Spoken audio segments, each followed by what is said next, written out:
Lucas 15, acompanha comigo. Eu quero falar hoje sobre prioridade. Você tem prioridades? Quais são as prioridades da sua vida? Quem tem prioridade aqui? Você podia dizer uma prioridade para mim? Uma prioridade. Qual uma prioridade para você? Família. O que mais?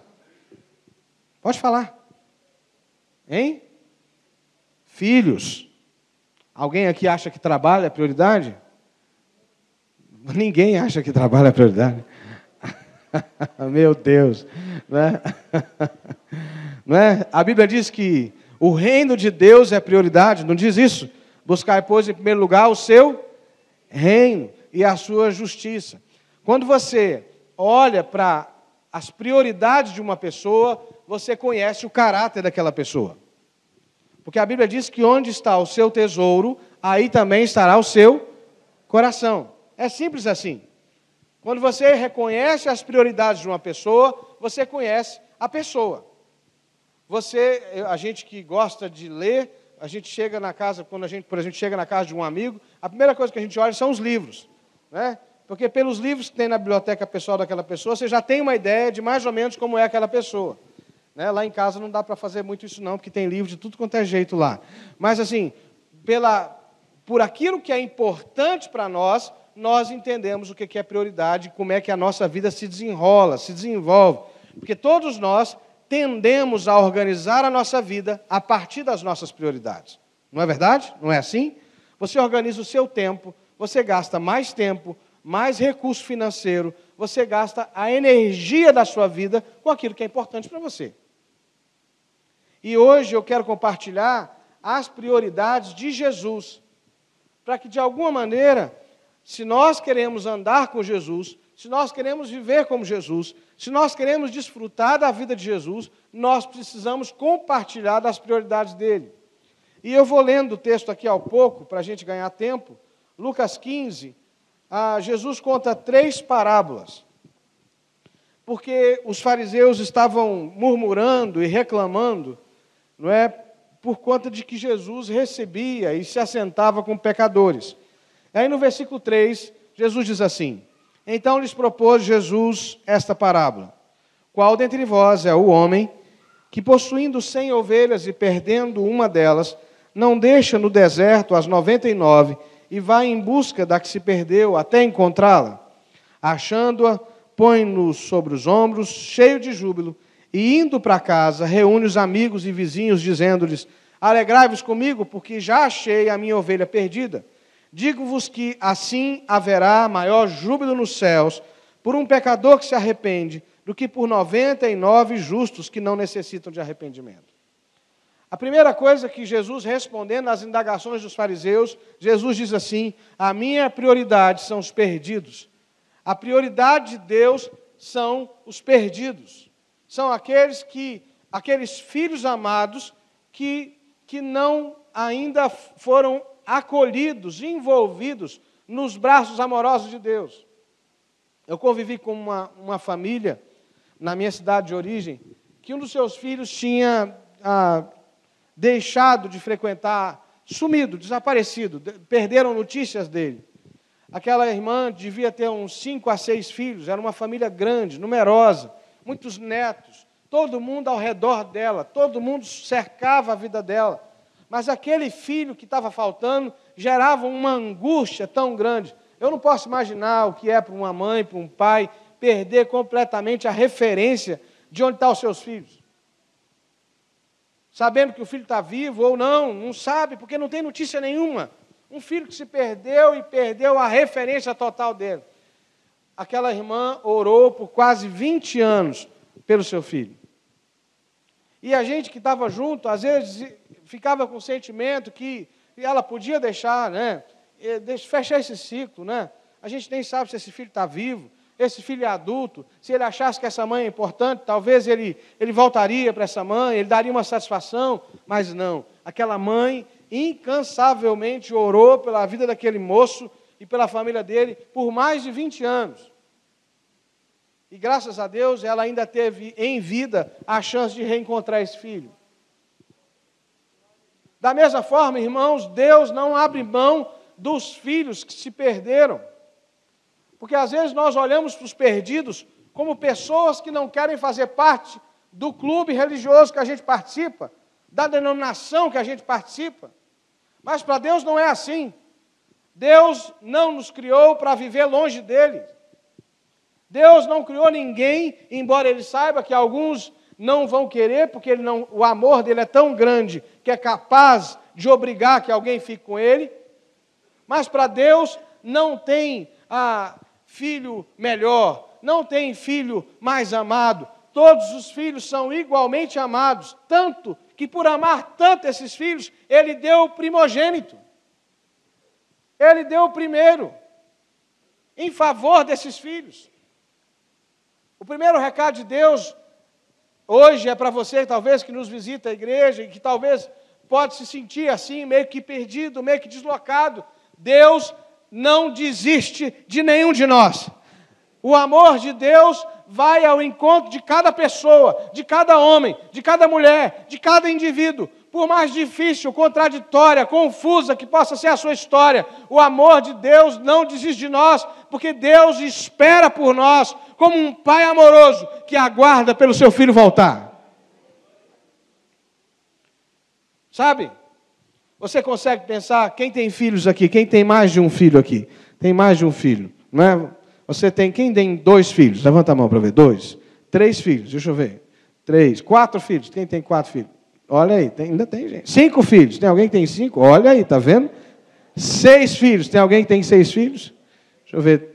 Paramos no 5. Então, quem tem 5 filhos aqui de novo? Deixa eu ver aqui. Se um sumir,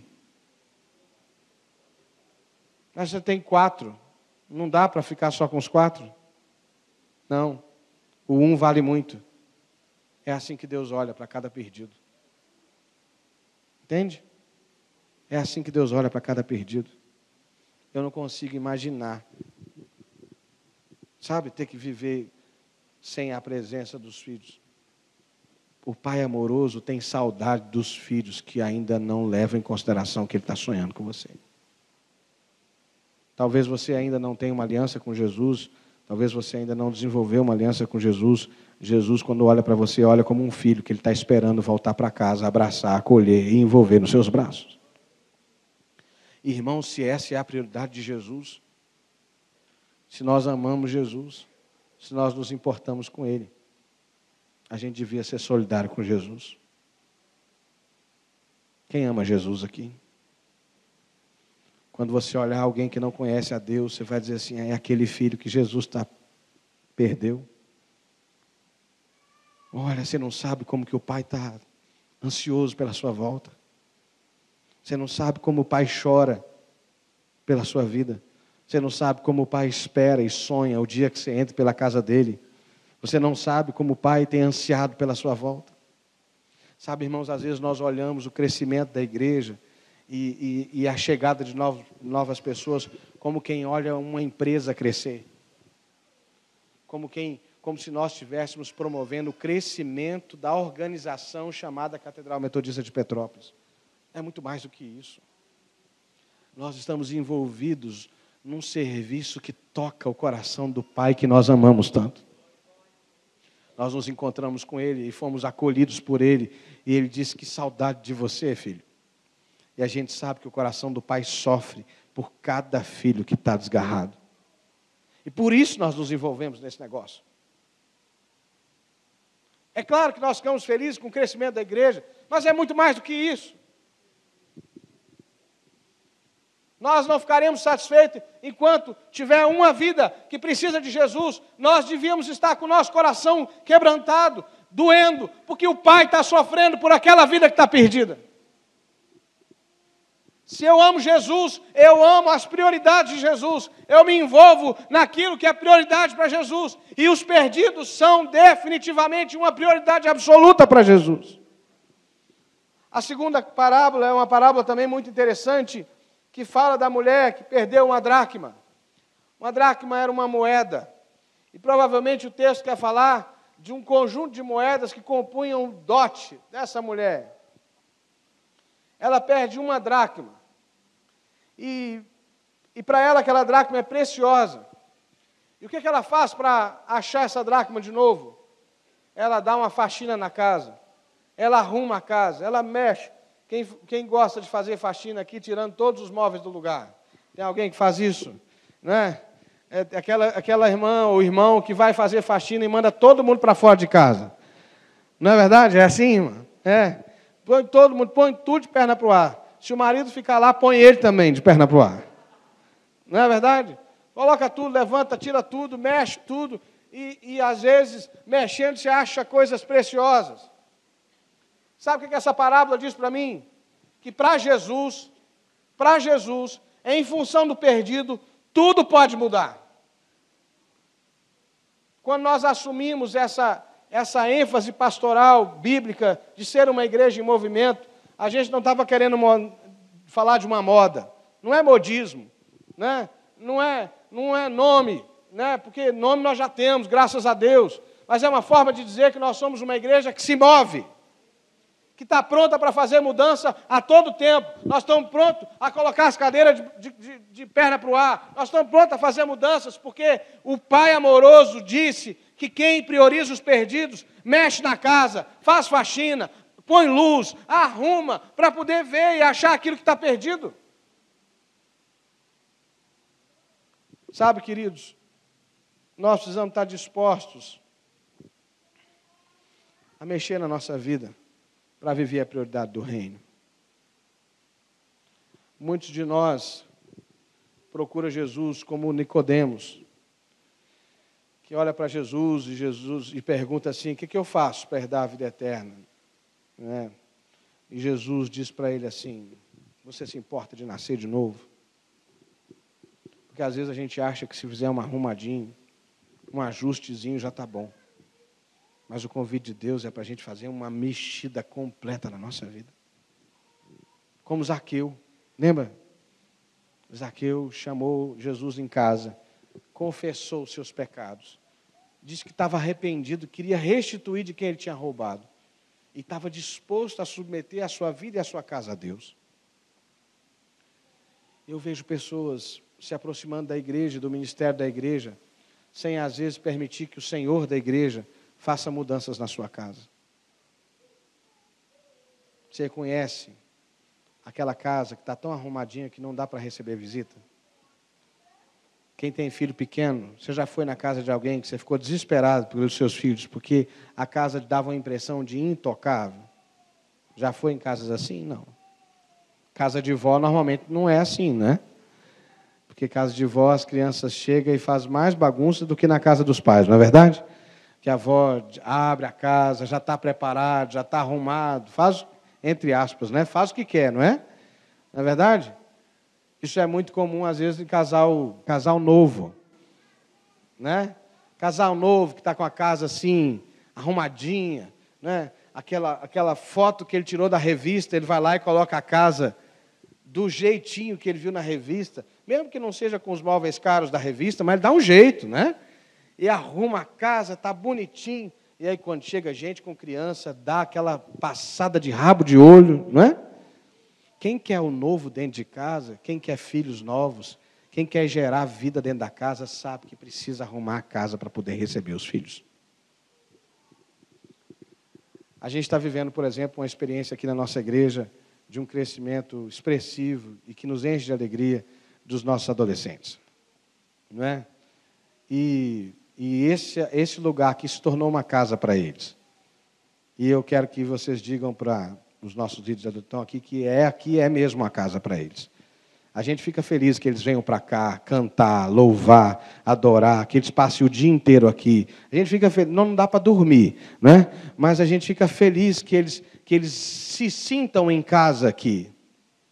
Porque quem quer receber vida nova na casa, precisa abrir a casa para o novo. Não é?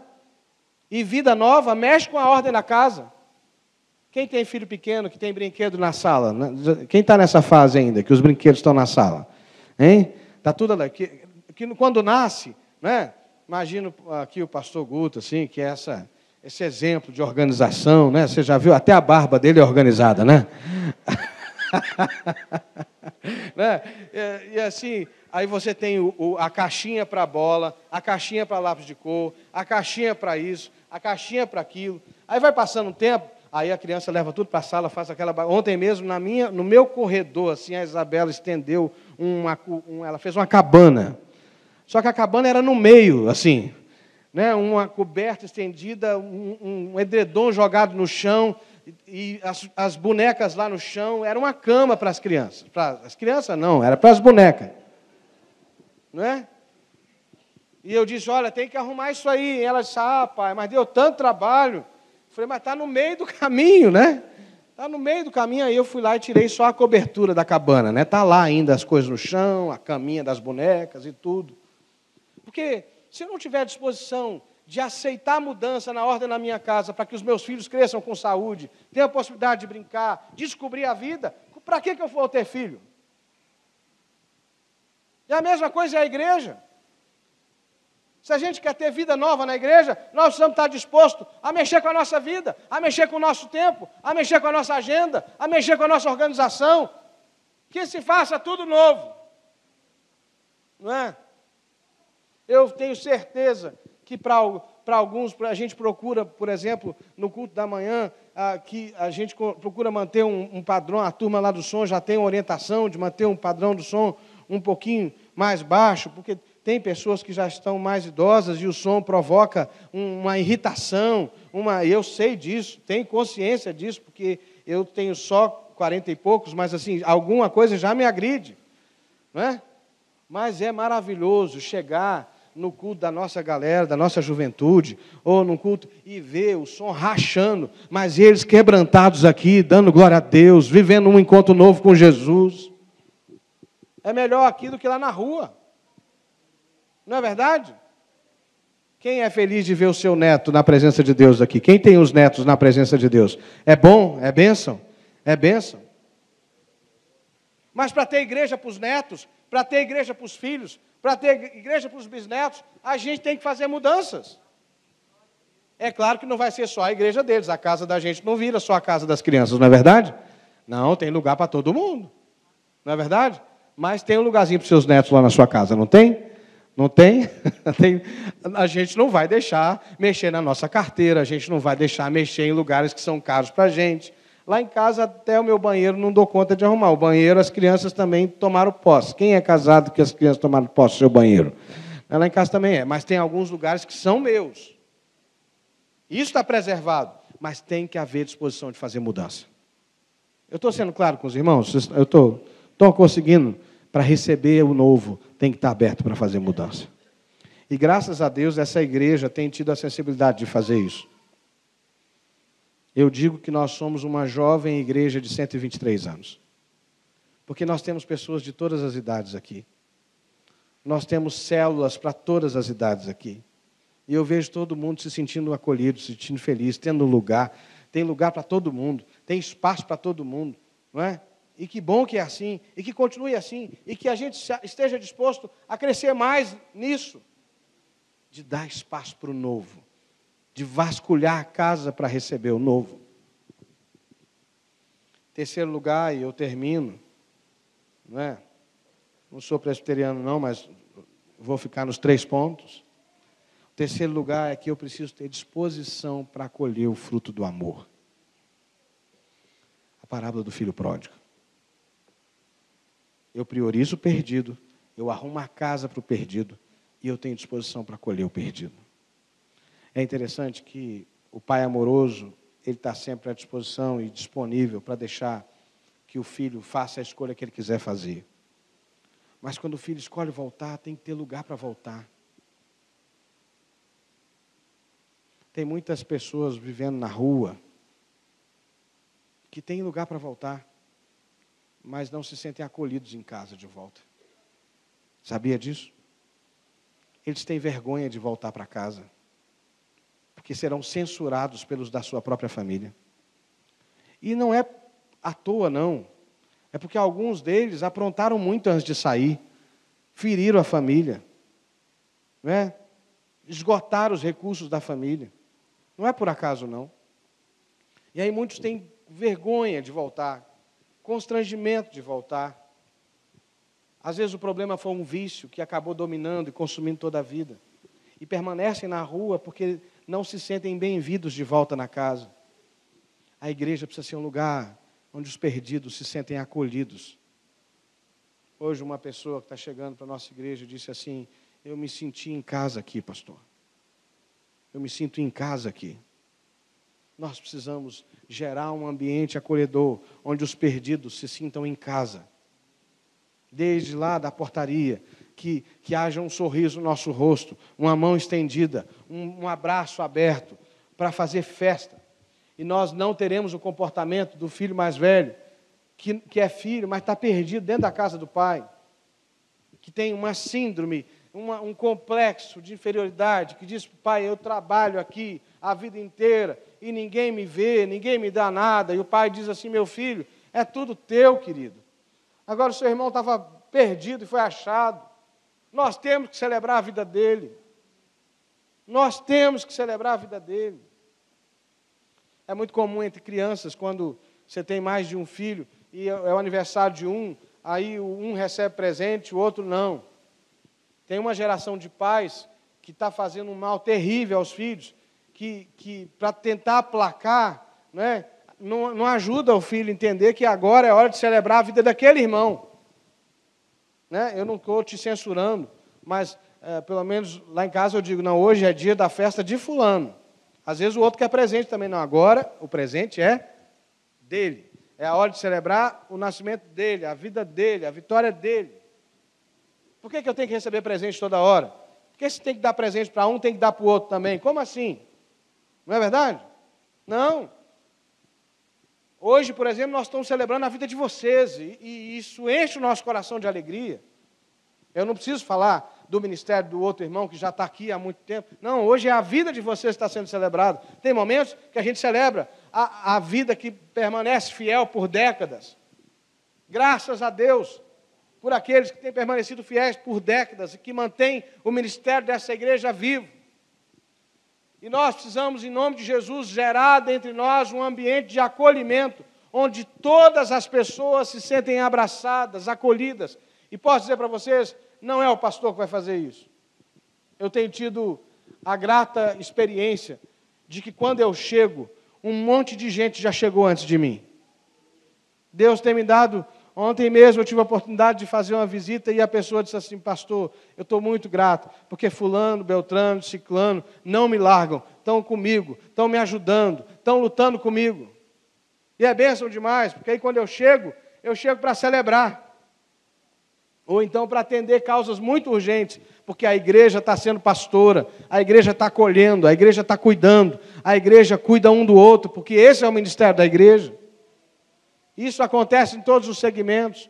Eu vejo isso acontecer em todos os segmentos da igreja.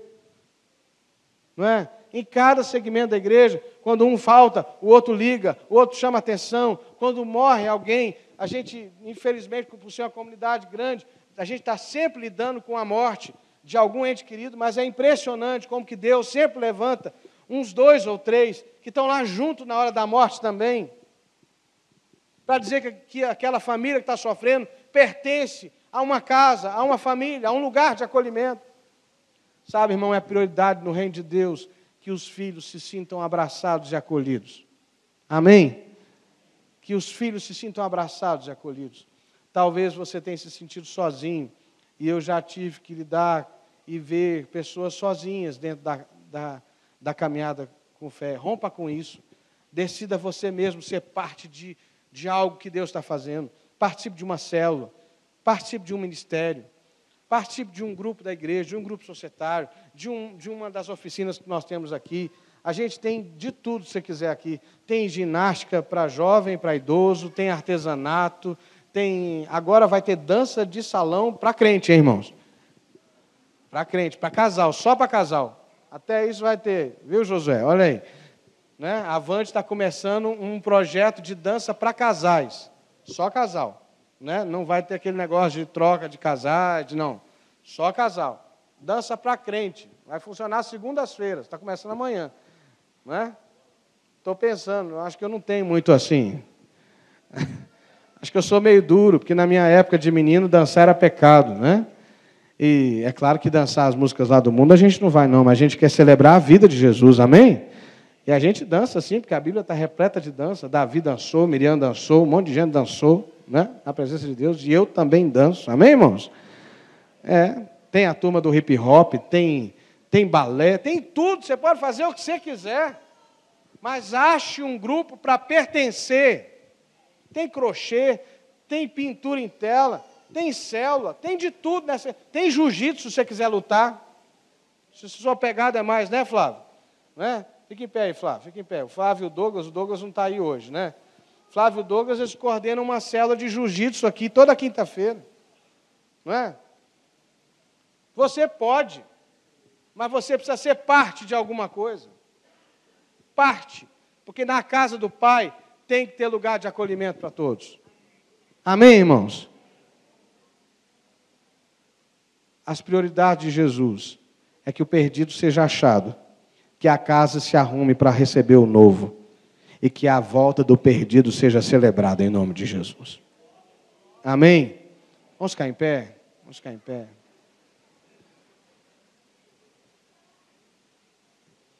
Eu queria que nós dessemos as mãos, que nós pudéssemos unir as fileiras.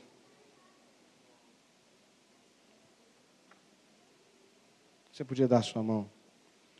Hoje nós celebramos a bênção de ser igreja. Amém? Hoje nós celebramos a bênção de ser igreja. Eu tenho visto o cuidado de Deus em edificar uma igreja séria, uma igreja que ama a palavra dEle e que vive da palavra dEle, que honra o Senhor da palavra e que vive da palavra do Senhor. Você é parte dessa igreja, irmãos. E o que acontece na sua vida importa muito ao reino de Deus. Importa muito ao reino de Deus o que acontece na sua vida. Eu aqui pincelei algumas coisas que Deus gerou na vida dessa igreja, mas eu deixei de falar de tantas coisas. Tantas coisas acontecem nessa igreja em movimento, que eu precisaria de um tempo longo aqui para contar para você. Se você quiser, você pode ser parte desse movimento que Deus está fazendo. Da forma que você quiser. Cantando, dançando, lutando, orando. Mas você pode ser parte. Você pode ser parte. Porque essa obra é do Senhor. E Deus tem levantado uma igreja que vai cumprir o chamado dele nessa terra. Então fique firme. Amém? Fique firme. Não desanima não. Não olhe para as más notícias não. Tem má notícia aqui dentro também? Tem. Claro que tem. Porque a gente está aqui. Se nós não estivéssemos aqui, talvez não teria. Se fosse só de anjo. Mas como a igreja é feita de gente, como eu e você, de vez em quando acontecem umas coisas ruins. Mas o Senhor da igreja reina sobre nós. Ele reina sobre nós. Ele continua reinando sobre nós. E Ele é poderoso para fazer infinitamente mais de tudo que nós pedimos ou pensamos, segundo o seu poder que opera em nós. Amém? Então vamos orar? Feche seus olhos. Obrigado, Jesus, pela bênção de ser igreja. Obrigado, Jesus, porque o Senhor reina sobre nós. O Senhor governa sobre nós. O Senhor é Deus da nossa vida. E nós te amamos tanto, Jesus. Nós te amamos tanto. E te agradecemos pelo dom da igreja. Pela bênção de ser igreja. Obrigado. Muito obrigado. Nós pedimos que o Senhor alinhe o nosso coração com a prioridade do Senhor. Nós queremos, Deus, priorizar os perdidos. Nós queremos, ó Deus, ir ao cuidado dos perdidos. E no equipar dos santos para alcançar os perdidos, nós nos tornamos mais fortes. Nós nos tornamos uma igreja saudável. A gente ampara quem está fraco, a gente ampara quem está desanimado. É no foco dos perdidos que nós vamos ser uma igreja mais forte e mais saudável. Ajuda-nos nisso, Senhor. Ajuda-nos nisso. Não nos deixe desviar a nossa atenção. Ó Deus, ajusta o nosso foco. Em nome de Jesus, que o Senhor possa mostrar a sua dor, a dor que o Senhor sente pelos perdidos. E essa dor possa tocar o nosso coração de tal forma que haja um despreendimento do que mais de fazer essa organização crescer, nós possamos aplacar a dor no coração do Pai, que chora pelos teus filhos perdidos. Ah, meu Deus, nós queremos te dizer que o Senhor reina sobre nós e que essa casa está pronta para ser mexida. E a casa somos nós, não é o templo. A casa somos nós. Essa casa que somos nós, estamos prontos para sermos mexidos, para sofrer alterações, para sofrermos mudanças, para que o perdido seja achado. E que em nós também, Senhor, haja uma disposição de acolher essa pessoa que o Senhor colocou perto de nós. Essa pessoa que o Senhor nos chamou para ser igreja junto com Ele. Que haja aqui, Deus, uma aliança em torno de ser uma igreja que se ama, que se cuida, que se abençoa, que pastoreia-se mutuamente. Ah, Deus, que nós sejamos entrelaçados, ó Pai, por ternos afetos, pela graça de ser uma igreja que cuida um do outro, onde cada um cumpre o seu ministério, e no ajuste de todas as partes, o corpo cresça, em nome de Jesus e para a glória do Rei da igreja. Nós oramos, Pai, conscientes de que o Senhor está fazendo isso em nós. O Senhor vai continuar a fazer. Em nome de Jesus e para a glória do Senhor. Amém.